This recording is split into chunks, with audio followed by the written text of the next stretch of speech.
Umuntu TV tubitayeho.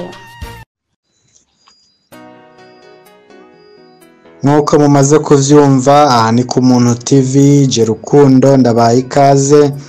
Tubandaniriza hamwe kwiga igiti kimenyekanisha ikibi n'iciza. Ni mu rukurikirane rw'ibiganiro aho turiko turarabira hamwe ibiti bibiri vyatewe muri Edeni. Ni ibiti bwoko ki? Ni ibiti buti canke ni ibiti bimeze ukundi?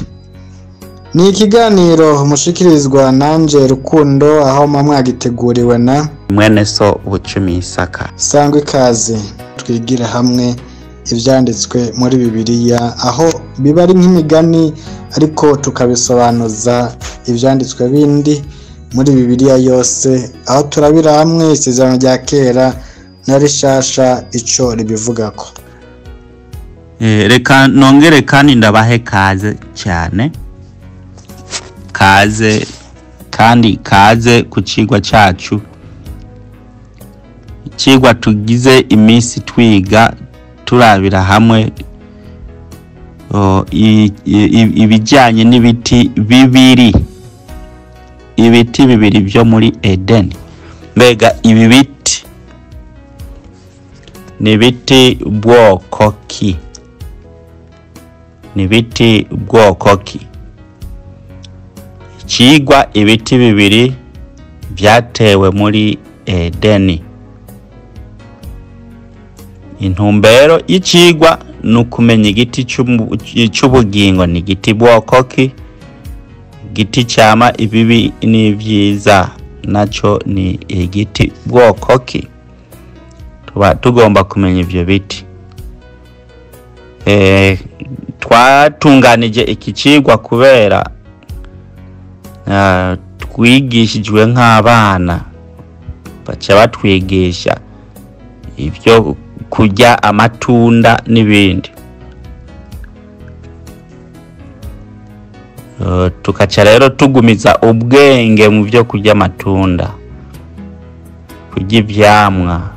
Hari icyamwa ukiriye ntupfa, hari icyamwa ukiriye urapfa. Mu mutwe wawe kubera baba basizemwo igiti icyamwa cyama, naho urota, kuko umuntu arota ibyo yariye, arota ibimuri mu byo yumvise, ibyo nibyo uza kurota, nta bindi ushobora kurota. Rero naho uza kurota ibiti, uza kurota n'amatunda, ntuza kurota ivyo kuri. Tukaca rero tugomba tubasubize mw'ibarabara ry'ukuri, mu nzira y'ukuri, kugira ngo muve mu bwana, mukure nk'uko Pawulo yabivuze. Umenga ni igitabo c'Abaheburayo, sinibuka ko ari igice ca 5, ko mukwiye gukura, muve ku mata, mujye ibigumye, kuko ivyo bigumye, mwibuke abayeshuruni kuva muri Egiputa, indya bariye ubugari, barya n'inyama. Kuko uriye igisahira usonza mu mwanya muto ubaho, cyangwa ukajya izindi njya usonza mu mwanya muto. Mugo ubugari nyene burakurambamwo nyene neza. Rero ubukeneye kurya ibyo kurya bigumye, kugira ngo urugendo rwawe rugende amahoro, ntupfe gusonza. Kaze rero kwa kino cigwa. Kandi ico twize, tumaze kwiga, tumaze kubona igiti c'ubugingo. Tugize iminsi turindiye twumve ko umuntu n'umwe yoshobora kubaza kubijyanye n'iby'igiti cy'ubugingo, kugira tuce tumuha inyishu yihuta ivuye muri mu gitabo cy'amategeko cyitwa Bibiliya. Biboneke ko kubera hatabarushirije kubaza, biboneke yuko ikigwa gitahuritse kandi koko kiratahuritse. Umucunguzi niwe giti kandi afise ubugingo muri we. Twaraberetse ni ubugingo bwoko ki? Twaraberetse byose n'ingene Adamu mbere n'urubyaro rwiwe uhereye Adamu akigararije Uhoraho yankiwe kongera kuza kurira kwa ca giti kugira ngo aronke ubugingo, kugira ngo abo mutware. Kandi inkota ziguma zimumanura, kiretse ko gusa yabugenewe, hariho igihe yabugenewe ko akeneye kubusubizwa ubwo bugingo abe abami n'abaherezi, hama rero bavure isi, bayivure nk'uko ibyahishuriwe Yohana 2:2 herekana yuko icyo giti gikeneye kuvuza abanyamahanga amababi kikabavura. Rero icyo gihe nuko Adamu azoba asubizwe ivyiwe naho adasubira kuvugwa. Mugabo icyo gihe nta yindi nkota izoba ikimukura kw'icyo giti ngo vayo imuzibira. Yobu 9:24 umurongo nkunda cyane. Bakinga mu maso y'abacamanza, isi hawe abanyakibi.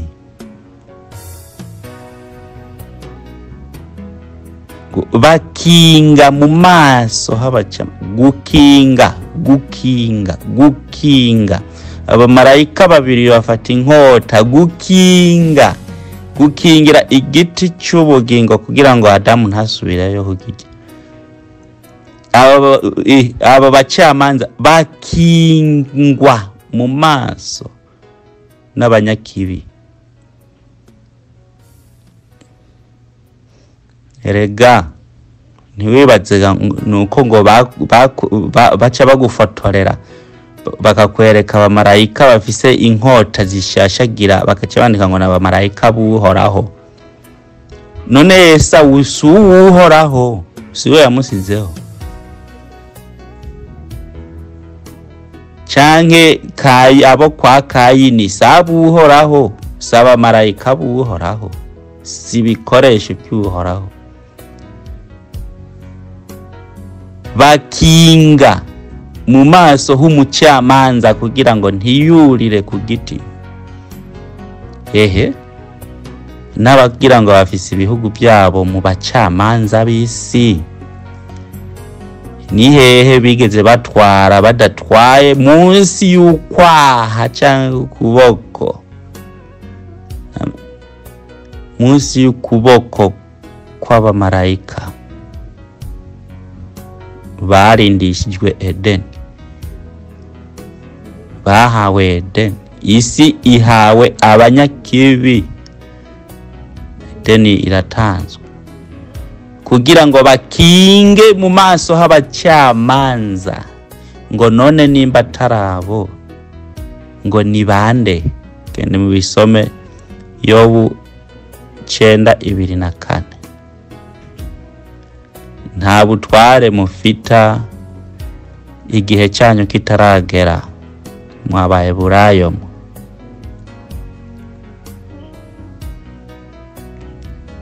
Ntibishoboka, igihe cyanyu ntikiragera. Kubera iki? Umumarayika ari hagati yanyu n'ubwo bwami. Kubw'ivyo kugeza amasezerano ya Adamu agize gute ashitse yuko akeneye kandi gusubizwa ko umwambaro. Nivyo uzoca usoma hariya mu Vyahishuriwe Yohana 19:7-8 ngwehe umugeni ahaye nako umukwe umucunguzi ahaye umwambaro wiwe umugeni wiwe umucunguzi ahaye umugeni umwambaro. Uwo mwambaro rero uwo mwibuke Adamu umwambaro yaciye asigara amenya, rero arawugarukaniwe rero ico gihe aho niho yemerewe kandi kwa ca giti c'ubugingo. Reka rero tubandanye. Igiti c'ubugingo cyarasobanutse, tugomba twige igiti cyama ibibi n'ivyiza, tumenye ngo ninde, kandi ntikigumye ico cigwa kiroroshe. Inge dufatane runo rugendo kandi kaze. Turushiriza kandi kubaha kaze kuri kino cigwa cacu, cigwa kijanye n'ibiti bibiri vyatewe muri Edeni. Iri jambo mvuze gutegwa vyatewe muri fate. Hari ikintu ngomba kwigisha hano kwijambo gutegwa, ibiti vyatewe muri Edeni. Hanyuma kandi tukaba rero turi ku giti cyama cyerekana ibyiza n'ibibi. Nico tugomba twigire hamwe kuri uwo munsi. Rero imbere yuko tuciga nuko twongera kandi kubishimangira mu kubisoma mu gisomwa twashizeho kugira ngo kize kitubere urufatiro rwo kwiga kino cigwa. Ico gisomwa naco c'urufatiro sikindi kiretse ko ari itanguriro ibice bibiri uhereye kuri 9 ndetse n'uwo murongo nyene. Itanguriro 2:9 hatwereke ico giti kindi kimenyekanisha ibibi n'ivyiza. Reka tuhasome mu Kirundi. Ni Itanguriro 2 igice umurongo w'9 haravuga ngo Uhoraho ahameza igiti cyose c'igikundiro kibereye kuribwa. Bahasize akamenyetso hano kagakwabu. Mu zindi Bibiliya usanga hari akamenyetso ko guheraheza iryo jambo. Habandanya havuga ngo ameza n'igiti c'ubugingo hagati muri iryo tongo. Mufate rya jambo ahameza. Ameza n'igiti kimenyekanisha iciza n'ikibi. Ndayasome mu buryo bwiramvuye. Uhoraho Imana ahameza igiti cyose c'igikundiro kibereye kuribwa. Ameza n'igiti c'ubugingo hagati muri iryo tongo. Ameza n'igiti kimenyekanisha iciza n'ikibi. Twahabonye igiti c'ubugingo, twarahejeje kuciga. Tugomba twige igiti kimenyekanisha iciza n'ikibi. Ico giti ni giti bwoko ki? Reka imbere yuko tubandanya kugira ngo tumenye ico giti, tubanze twigire hamwe ijambo navuze nti turifate kugira ngo habe akantu gatoyi tuhigisha aho hantu. reka nzane izindi Bibiliya turabe yuko ariko vyanditse. Kaze twigira hamwe Uhoraho ameza igiti cy'ubugingo n'ikimenyekanisha ibibi n'ivyiza muri Edeni. Ibi ndabizanye kugira ngo mu basomyi canke abashaka kwigisha ibijanye n'ivy'ubutumwa bibashobokeye muzi nk'indimi byoba vyiza cyane kurusha, mutazizi naho nyene nta ngorane cyane, gusa mugabo bibasaba ntimusome Bibiliya imwe gusa, muzore musoma Bibiliya zitandukanye kubera hari ubwoko bw'amabibiliya burenga 50.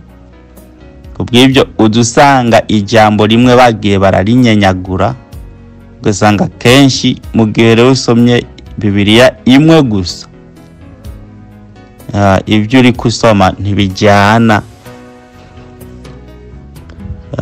n'intunzeye n'urugendo uburimwo rwo kwigisha ubutumwa. Uhoraho ameza igiti mu Giswahili mwaya majambo duhejeje gusoma mu Kirundi havuga ngo Mwenyezi Mungu akaotesha. Kumeza ni kuotesha kutoka ardhini kila aina ya mti mzuri izaao matunda yafaayo kwa chakula. Katikati wameweka ile full stop, ni bashiraho akaburungu. Katikati ya bustani hiyo kulikuwa na mti wa uhai na mti wa ujuzi wa mema na mabaya. Ijambo kulikuwa hari Umuswahili hano ntiyagarutse kwijambo ngo kumeza igiti cy'ubugingo hamwe n'ikimenyesha ikibi n'iciza. Umuswahili hano avuga yuko hari igiti cy'ubugingo n'igiti kibi. Hari Umurundi n'Umunyarwanda yasobanuye canke yanditse muri Bibiliya avuga yuko mwitongo Uhoraho yateyeyo canke yahamezeje ibiti byo kuribwa, baca basubiramwo ijambo ngo yongera ameza n'ibiti bibiri, kimwe cy'ubugingo n'ikindi cy'ibibi n'ivyiza. Ngo Umuswahili nyene yavuze ko muri Edeni Uhoraho yahamezeje, aliotesha, yahamezeje igiti cyose cy'igikundiro gikwiye kuribwa. Umuswahili we acashiraho akaburungu ko guheraheza ijambo, no kuvuga irindi jambo rigiye gutangura, no kuvuga biratandukanye. Aca abandanya avuga yuko ngo hariho apana kumeza. Ibyo biti ntivyamejejwe muri ico gihe c'ibindi biti biterwa muri Edeni. Ibyo biti bibiri naco gituma twateguye kino cigwa tubamenyesha yuko ari biti bitandukanya tawo bisana n'ivyo biti byo kuribwa byo muri Edeni, kuko ibyo biti bindi bibiri byo si biti buti. Rero ibi biti byari sibyo Uhoraho yamejeje yateye muri ico gihe cy'ibi biti bindi biribwa. Natanze akarorero k'igitabo cy'Igiswahili, sinaravye ibindi kuko Bibiliya z'Igiswahili nazo zimaze kuba nyinshi, sinaravye izindi mugana koresheje iyo mfise. muga ngaha itweretse yuko hariho mw'iryo tongo hariho. Mu basomyi Bibiliya z'icongereza mugende musome King James Version, iragomba guhuza n'ikirundi n'ikinyarwanda gato kwaya majambo nsobanuye hano. Hanyuma kandi ku zindi Bibiliya zozo zigenda zerekana yuko ico giti, ivyo biti ntivyatewe muri ico gihe, ahubwo byari bisanzwe biri muri iryo tongo. Akaroro ni Bibiliya yitwa New King James, iza kukwereka ko hari hasanzwe ivyo biti. Iyindi Bibiliya ni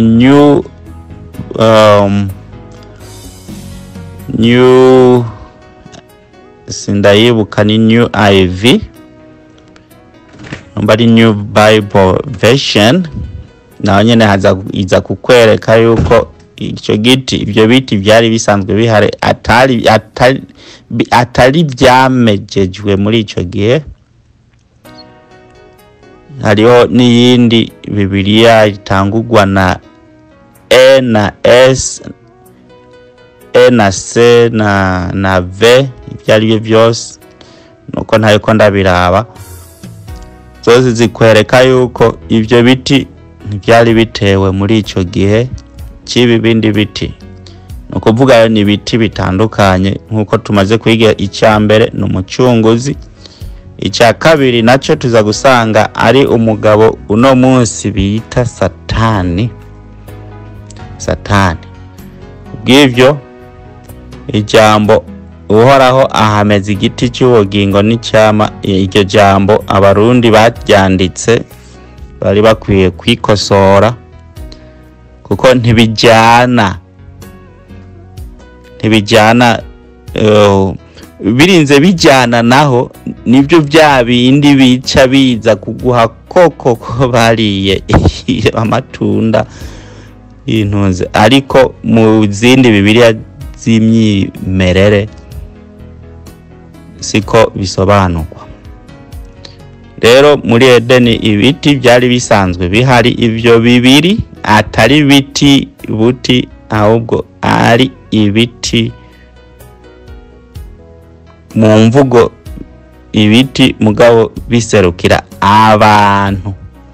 Ibiremwa bya mbere uhoraho yari yararemye mbere yaho urusindimwa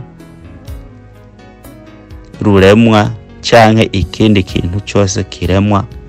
Na buryo umucunguzi muri Bibiliya ivuga yuko ngo ni icyaremwe cya mbere. Rero hari abantu ba mbere baremwe, harimo umucunguzi hamwe na Satani. Rero ubu tugeze kuri iki giti kimenyekanisha ibibi n'icyiza. Reka tubandanye. Hano ngombye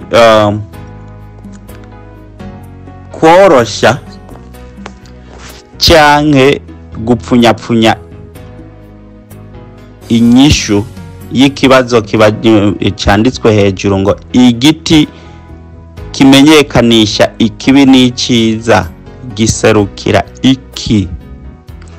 Igiti cyo muri Edeni kimenyekanisha ibibi n'ibyiza giserukira iki. Ico giserukira hano mu buryo bwa bugufi mu nzira ishika n'ingoga ni umurongo ndungitse hano hejuru mwitanguriro. Hejuru handitse ko Genesis 2:9, Genesis chapter 2 verse 9. Itanguriro igice 2 ku murongo w'9.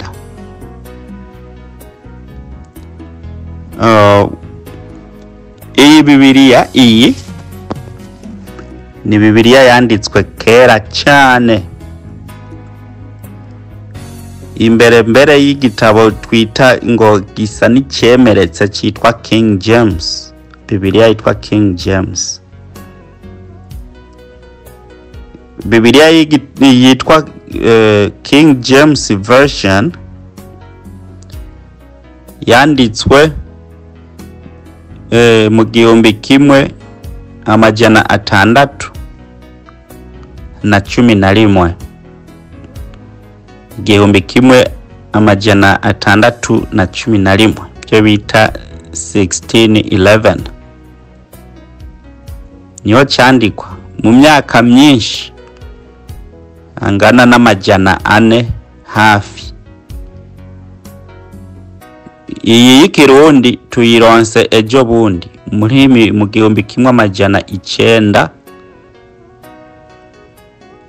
Na 1962 King James yanditswe 1600.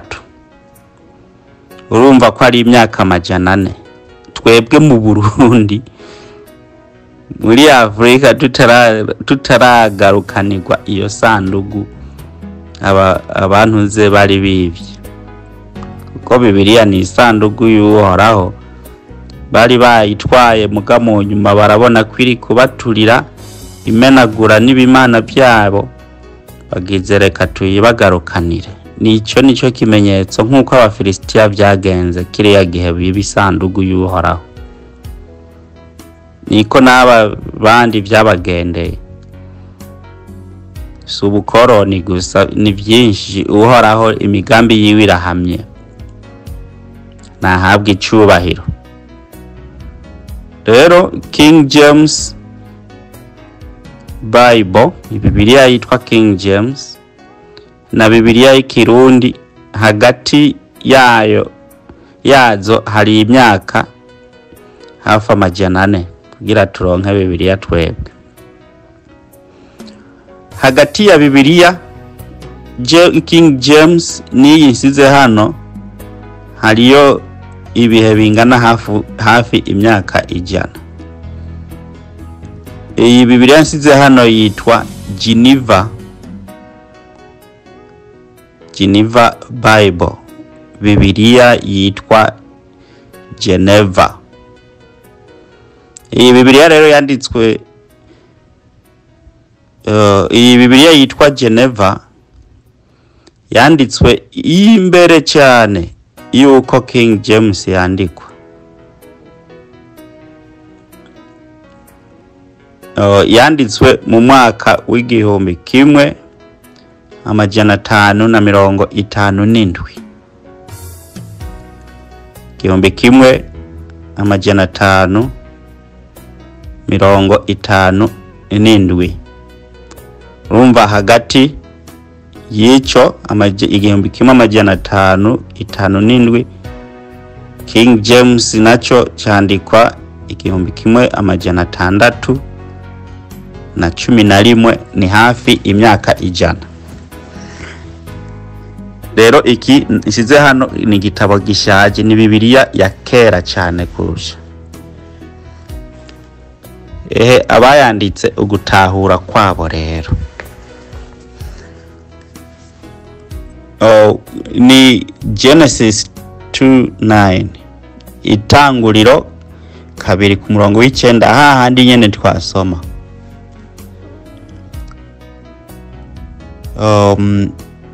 Amajambo namwe uhora hameza igiti, ibiti bikwiriye kuribwa, hanyuma kandi hariho n'igiti cy'ubugingo hamwe n'igiti cyama ibibi n'ivyiza. Arahuye nayo majambo. Rero mugabo hagati y'ibyo vyandiko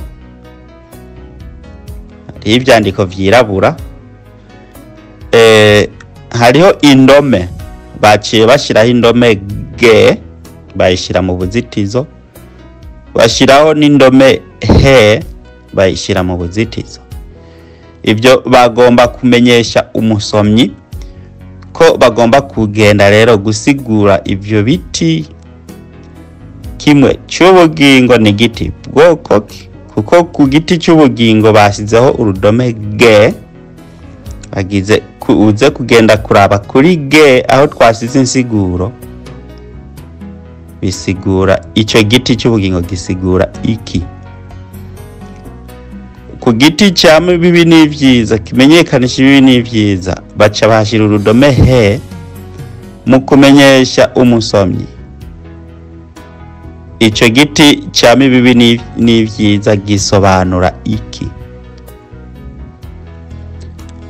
Baciye rero bamanuka kuri G, igiti cy'ubugingo. Mu Cyongereza bavuga ngo who was a sign of the life received from God. Who ni Cyongereza, ni insigarira zina y'umuntu. Who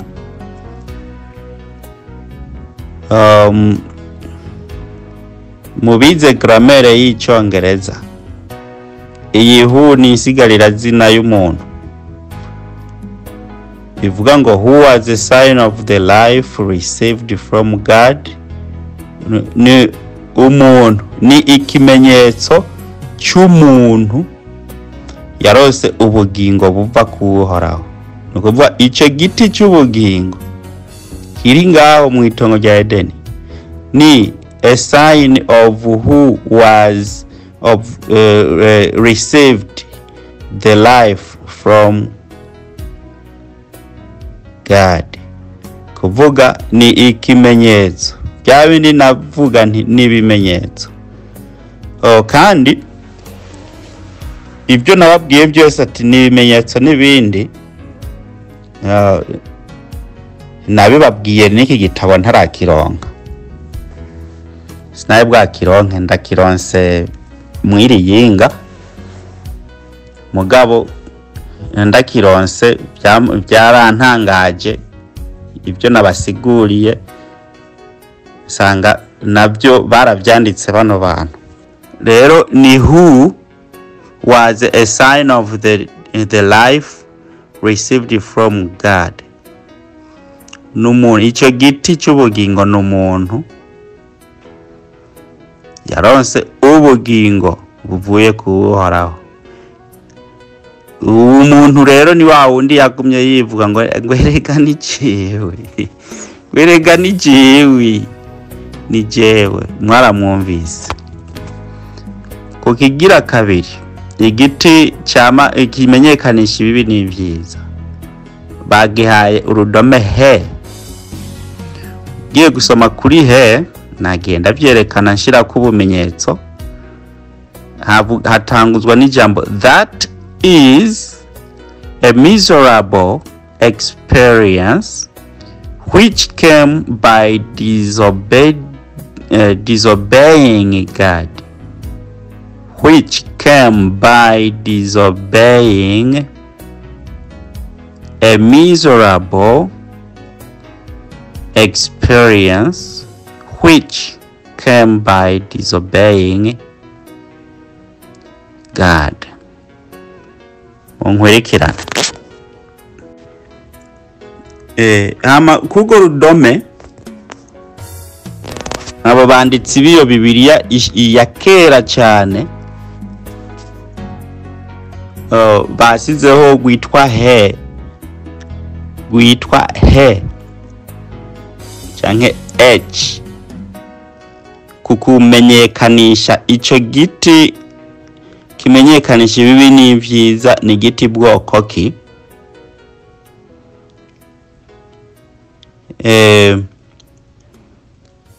Baciye bahaha insiguro ivuga ngo that is of miserable experience which came by disobeying God.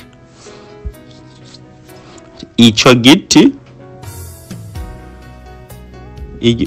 iri jambo batanguje that is nico kimwe na yansigarira zina who. That is irashobora gukoreshwa ku nsigarira zina y'umuntu canke igiti, nakuvuga ikintu, umuntu canke ikintu. Mugabo kugira ngo uze kumenya yuko ari igiti, uca usoma amajambo ari imbere, bica bikumenyesha ico kintu kiriko kivugwa gitangujwe n'iryo nsigarira zina that ni giki. Ari umuntu naho nyene ubikura mw'ico gisomwa kugira ngo bikumenyeshe ko ari umuntu. Rero iyo that ikiza guhagararira umuntu atari ikintu, ikibituma nuko baciye bandika ngo which came by disobeying God. Ijambo disobey nukutubaha Uhoraho, bisigura rero yuko ya that ni umuntu atigeze yubaha iki Uhoraho. Niyo nsiguro kandi yoroshe cyane gose. Nagerageje no gusiguza ijambo miserable riri aho hagati ryerekana ico giti cyame bibi n'ivyiza. Kubaza icongereza na cenja no kuri Google kuri kurondera dictionary turondeze ijambo misery kugira ngo riduhereze insiguro nziza yo duhereza abantu.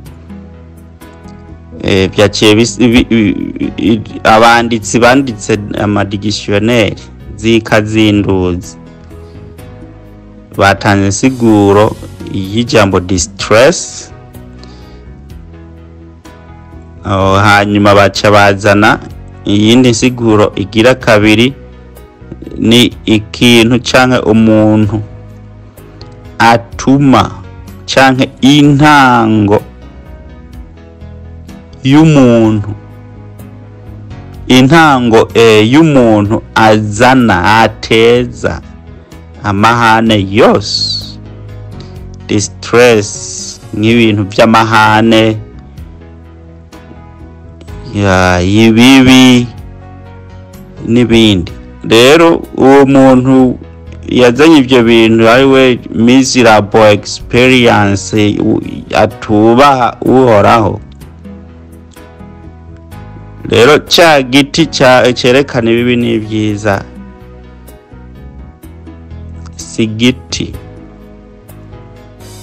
situnda ngo ni cyamwa c'ipera, cyamwa ciki ngo ni giti bwoko ki, ahubwo ico giti ni umuntu atigeze yubaha Uhoraho. Uwo muntu rero nari nagakocoye ndavuga ngo ni Satani, we ntango y'ikibi cyose, nkuko aba banditse kazinduzi babivuze ngo n'umuntu cause akoresha kusababisha gutuma, umuntu atuma habaho amahane, habaho amabi, habaho ibibi, habaho cyanke atubaha. Rero si ukuvuga ngo n'umuntu uwo ari we wese. Ni iki giti kubera turiko twiga ico giti kiri muri Edeni kimenyekanisha ibibi n'ivyiza. Rero nari nahejeje kugakocora ndavuga nti ni Satani, mugabo rero nibi bica bivyemeza. Icyambere, Bibiliya yanditswe ubu haheze imyaka 500 Bibiliya yiwacu itarandikwa yo mu Kirundi. Iyo nababwiye ati hari ahantu bononye kuko ntibari kwandika muri burya buryo ngo ahameza n'igiti, bica biza kuguhereza isiguro ngo ibyo biti bindi yabimejeje muri ico gihe. Mukizindi Bibiliya ziko zikubwira ko ibyo biti byari bisanzwe bihibereye.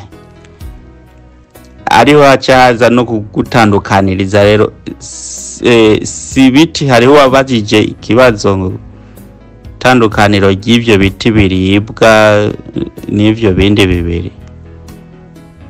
Ivyo biti biribwa yarabimejeje biramera biva mu ivu, biramera.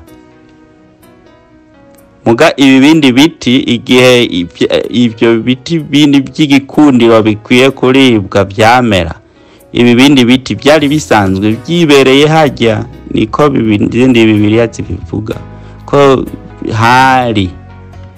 hariho ibiti muri ico gihe, kimwe cy'ubugingo ikindi kimenyekanisha ibi n'ivyiza. Rero ivyo biti bibiri s'abandi barigeze no guhura igihe bahurira mu misozi umucunguzi ahejeje kubatizwa. Ahejeje kubatizwa ico gihe baciye bahurira mu misozi bagenda guharirirayo ivyo biti bibiri. Abo bagabo babiri baremwe imbere yuko n'isi ndimwa iremwa, bari basanzwe bahari, barahuriye gukubitana imigere hariya mu misozi umucunguzi ahejeje kubatizwa. Umwe agize rero hindura iyo mikate, nimba ushoboye ubwo bwami turabe ko bishobora, turabe kufise ibyo guhindura kubwo bubasha ubufise, turabe hindura, turabe uhindura ibuye umukate, turabe uhawe wishima ngo niwe wahawe ubwo bugingo, bikore turabe. Murazi inyishu yamwishuye, aramutwara n'ahandi agize, urabona ubwo bwami bwose ubwo buri mu maboko yanje. Koko niko Yobu yari yamaze kubivuga yuko isi hawe abanyakibi. Gize rero ubwami bwose bwo mwisi n'ibyo mwisi n'isi n'ibyanje, ufukama unsenge, uzohora umpa raporo ngomba ndaguhe position yuko ukwiye gutwara ubwo bwami. Mugabo jewe mbe uhoraho nije uzohora uzanira raporo z'abami bose z'ubwo bwami bwo mwisi, uwandika raporo bimeze gute. Mugabo unyemerere ndagutegeke. Nibyo bijye byo kuvuga ngo fukama unsenge. Niyo wanyemerera iyo position ukayemera yuko ukwiye kuganza abo bantu, je nkaba uhoraho, byose ucubitwara kandi bizogenda uko nyene, gusa wemere kuba munsi y'ubutegetsi bwanje. Mucunguza ati ahibambewe byose narabihawe, nta muntu aza kubimpa ubugira kabiri. Uhoraho wenyene bijya umucunguzi yambwiye ati ntukagerageze uhoraho.